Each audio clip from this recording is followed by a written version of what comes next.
चलो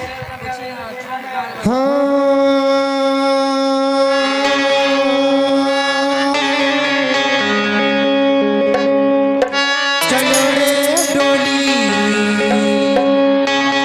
उठाओ कहाँ पिया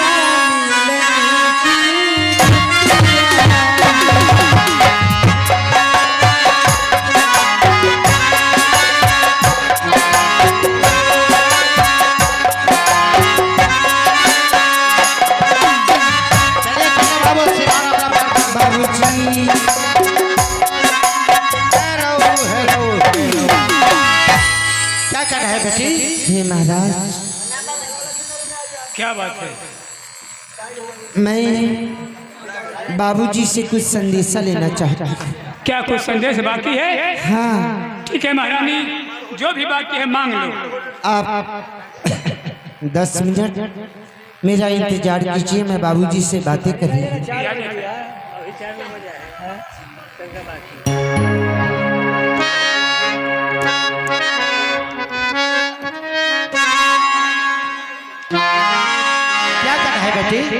बाबूजी,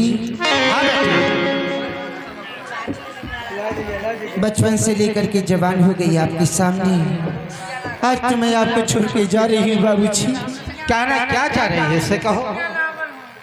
मुझे कुछ सामान का आवश्यकता है। क्या नहीं, इसे सामान का जरूरत पड़ी है। आपो सलाम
तुम्हारे जो सवाल है सारे सवाल को मैं पूरा करने के लिए तैयार हूँ। जब तुम्हारी मांग है तुम्हारे खोइछा में देने के लिए मैं अवश्य तैयार हूँ। बाबूजी हाँ बेटे। मेरा पाला हुआ जो नेवरा बिलाड़ है हाँ और गदर गाछ का पेड़ जो है हाँ मेरे खोइछा में दान कर दीजिए। क्यों नहीं बेटी, मैं अभी लेके देता हूँ। जाइए बाबूजी।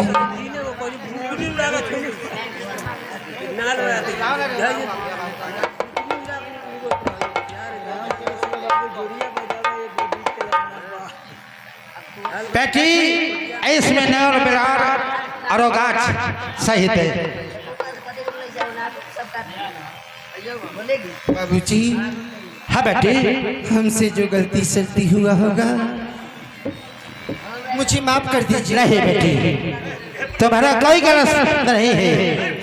सदा के लिए हमारा आगमन का पालन किया है। कोई ऐसा गलत हमारे राजपूत तो नहीं की है। इसलिए जैसे हमारी लाज यहाँ बचा के रखी है ऐसी तरह से जहाँ तुम जा रही है वहाँ की भी लाज बचा के रखना बेटी। बाबूजी हाँ बेटे।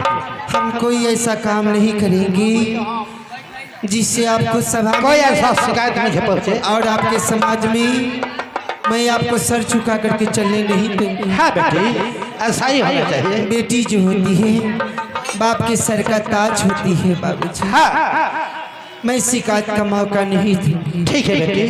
प्रणाम करते हैं। खुश रहो मेरे लाल।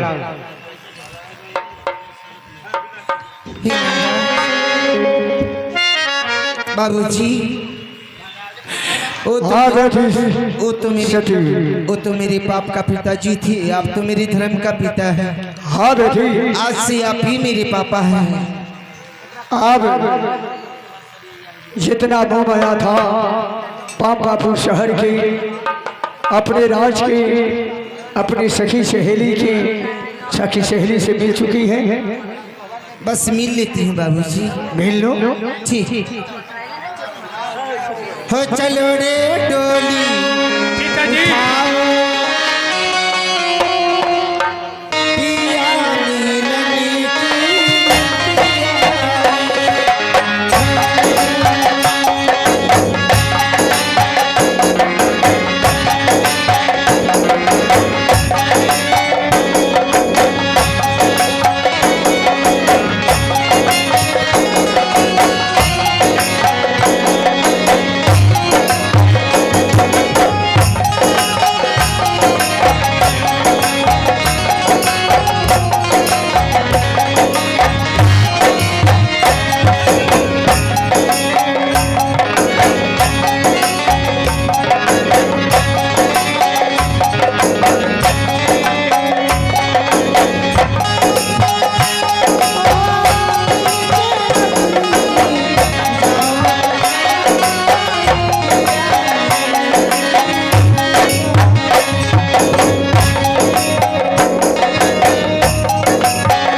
हे महाराज।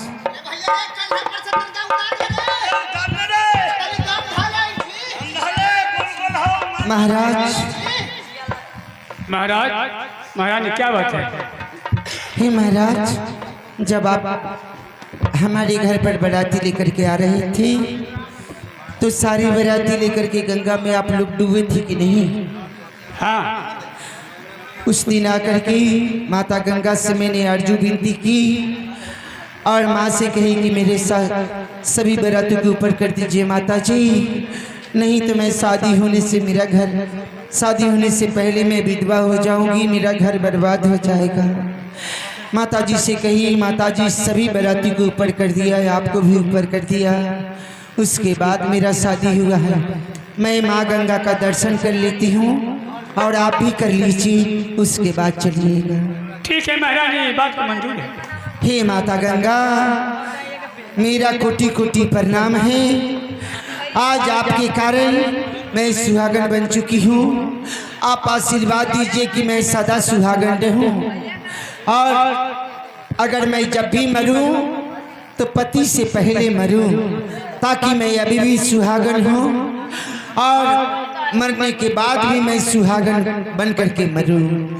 मेरे जीवन से पहले मेरे पति का मृत्यु नहीं होना चाहिए। मेरे पति से पहले मेरा मृत्यु होना चाहिए, उसके बाद मेरे पति का मृत्यु होगा। हे महारानी, ये क्या शुभ बात आप बोल रहे हैं? मैं जब भी मरूं तो सुहागन मरूंगी। मैं आपसे पहले चली जाऊंगी। हे महारानी, इस बात कोई देख के नहीं आया है कि पहले पति स्वर्गवास होता है कि पत्नी स्वर्गवास होता है। लेकिन मैं मरना चाहती हूँ आपसे पहले। ये तो ऊपर वाला का कृपा होगा, जिसका लिए जगह खाली होगा वही ले जा सकता है। आप नहीं जानते महाराज, बहुत लक्ष्यमान वो औरत होती है जो पति से पहले मर जाती है। ठीक है, डोली में बैठ जाओ। माता गंगा को प्रणाम कर लीजिए। प्रणाम करता हूं। हे माता जी, मेरा कोटि कोटि प्रणाम है। अब आप चलिए महाराज। अरे भैया, अरे पानी में पीला छै, ताप तनी जोर से चली है, मार लचका।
लेकिन महारानी,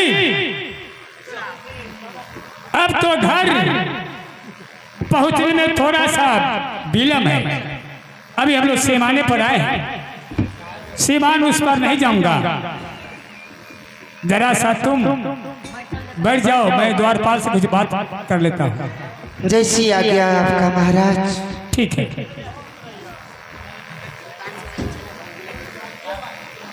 द्वारपाल, अब तो मैं घर आ चुका हूँ। हाँ, घर सीमान पर आ गए। सीमान घर पर भी नहीं पहुंचे हम। अभी तो सीमाने पर डोली का हर रोकवा दिए। ठीक है, एक बात क्या मैं सोच लिया है। क्या? आज तो जाऊंगा तो कोहबर का दिन होगा। आज तक कोहबर का दिन होगा, सुहागरात बनेगा। सुहागरात बनेगा। लेकिन कोहबर करने से पहले तू यहाँ से जाओ मेरा मकान। अच्छा। और पिताजी से तुम कह देना क्या कि भला लखींदर जी शादी करके सीमान पर चले आए। हाँ, सीमान पर चले आए हैं। डोला रोक दिए हैं। डोला रोक दिए हैं। अब वो कहे हैं कि जो पुराना जो घर है जी उसमें 6 भाई मरा हुआ है। 6 भाई में, हाँ ठीक है, याद आ गया। हाँ याद आ गया, हमरा भी याद आ गया। उस घर में कोहबर मैं नहीं करूंगा। नहीं नहीं, उस घर में कोहबर नहीं होगा।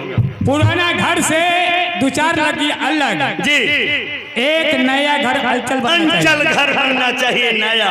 उसी में कोहबर मैं दोनों प्राणी करूंगा। ठीक यही मेरा सवाल है। ठीक, मैं जा रहा हूँ। क्या कहते हैं ना कि हक के तुम अगर कहना तब डोला यहाँ से। ठीक, मैं अभी जा रहा हूँ। बढ़ेगा।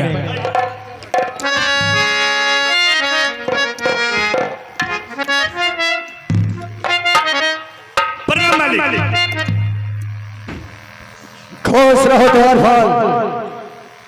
शादी करके बड़ा लखिंदर बाबू आ गए, सीमान पर डोला रुकवा दिए। गंगा किनारे सिवान पर ढोला रख दिया है। हाँ, रुक गया है, रुकवा दिए हैं बड़ा लखिंदर बाबू। आखिर आप क्यों? कहे हैं जाओ यहाँ से हमारे पिताजी के कह दो अपना पुराना घर जो है उससे कुछ दूर अलग कोहबर करने के लिए एक अंचल घर बनना चाहिए। बाला लेकिन तुमसे कहा जी कि यहाँ से जाइए चंदनपुर, जी हमारे पिताजी चंदूसा से कहिएगा जी ये पुराना मकान है, वो मकान से 4 डेग अलग अंचल घर बनना चाहिए उसी में कोहबर करेंगे। और उस घर में बाल भर छेद नहीं रहना चाहिए। जरा सा भी केस पर छेद नहीं रहना चाहिए। और वही खबर कोहबर घर में मैं कोहबर में सुहाग रात बनाऊंगा, हाँ, वही अंचल घर में। जी सरभान जी क्या सोच रहे हैं? जाओ कम से कम 10-12 को जी मिस्त्री लगा दो, जी जी जी जी 2-4 तरफ जी ईटा गिरवा दो सब टिमला सपा है। बताइए मकान बनेगा कि- और लाइए बोला। मकान बनवाने के बाद उस मिस्त्री से कहना कि चंदू बाबू का ऑर्डर है उस मकान में बाल भर छेद नहीं रहना चाहिए और मेरे मकान से कुछ दूर अलग अंचल घर मकान बनना चाहिए। अभी मैं व्यवस्था करता हूँ मिस्त्री के और इस मकान में चाहे जितना रुपया खर्च हो जाए उससे कुछ कमी नहीं है। जितना लाख रुपया खर्च ऐसा करो तो मैं अभी व्यवस्था में लग जाता हूँ और तुम्हारा काम है यहाँ से चल जाओ पचमुखी चौक, वहाँ पर बहुत मिस्त्री ठेकेदार सब रहते हैं। बहुत लेबर मिलता है। हाँ लेबर से क्या मिलेगा, ठेकेदार से मिल लेना। हाँ, ठेकेदार से मिलेंगे। ठीक, मैं चलता हूँ।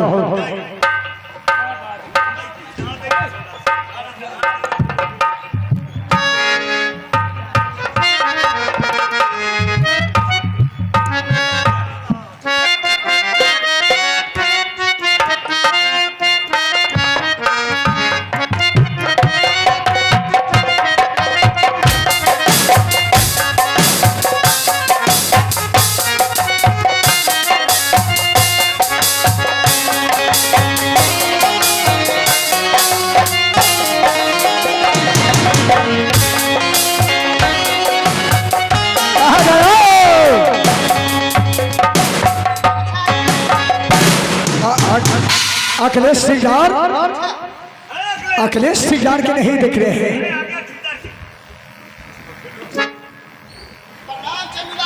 खुश रहिए। आप कैसे हैं? हम तो ठीक हैं। आपको कारोबार चल रहा है?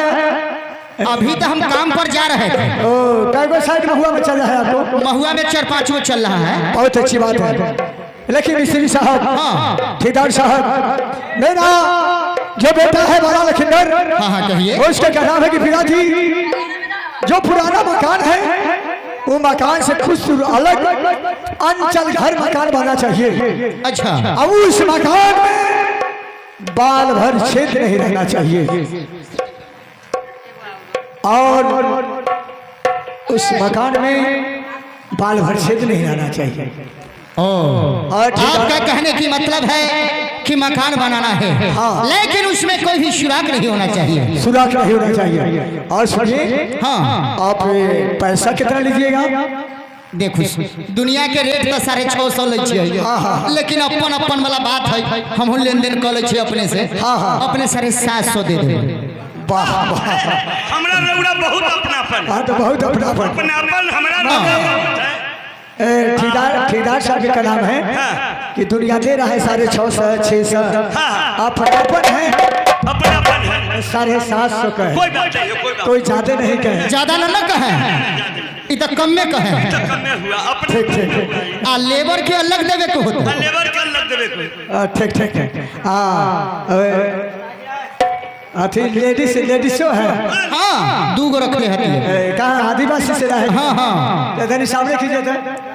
अरे कहाँ गया रे लड़का से?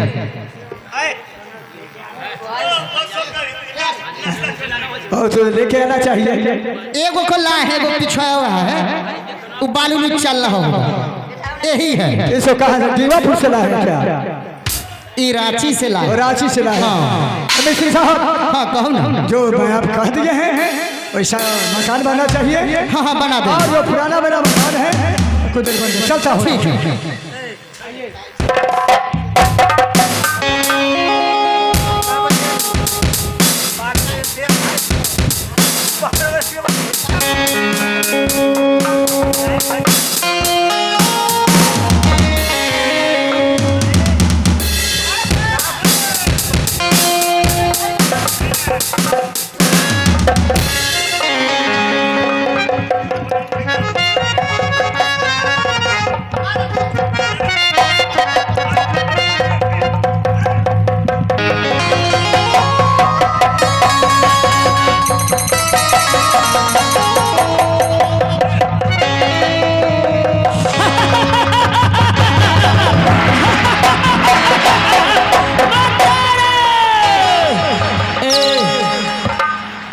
क्या होता रे?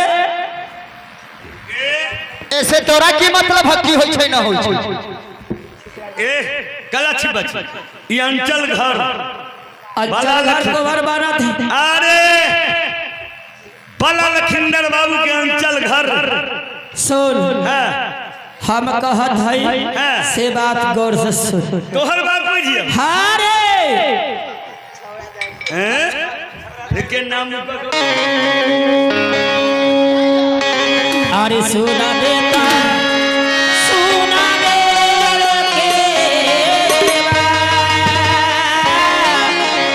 अरे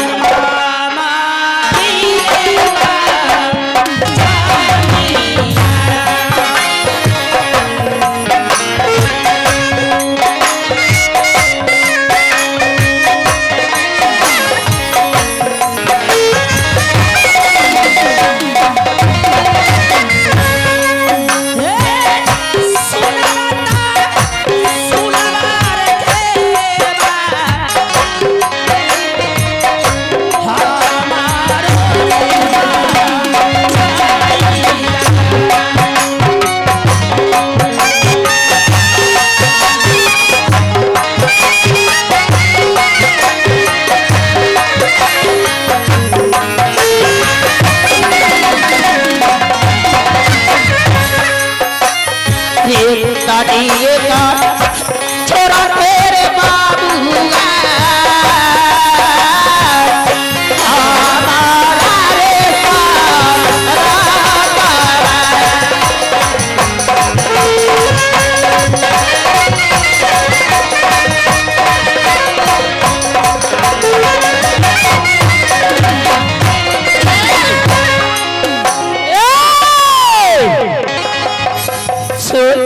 कहू हमरा लपल का सासर छोड़ दी है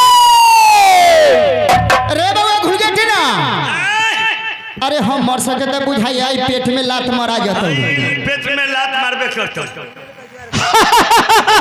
एकरा से पूछे रे कति बंदी आई छे रे पूछो ना ना। ओ काका पूछू की चाहे सुनो जो हम पूछे सुनबूता सुनबू ये वाला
कैसे मानूं? तू हमारा ना चिल्हना रे हमरे नाम हो बिसह पन्ना माल की पार बाबे वाह दे रईता बिसहर महाराज हो तो दे खुश रहे।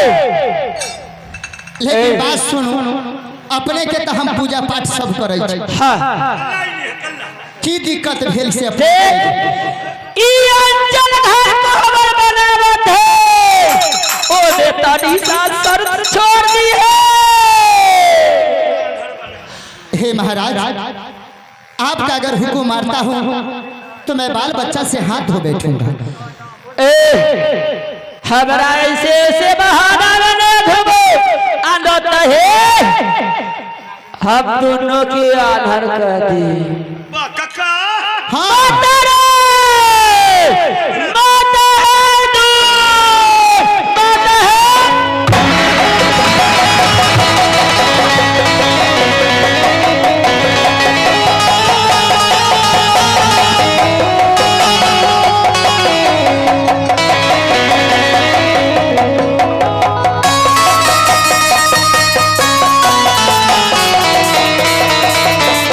माता है तू माता है अरे कहाँ है?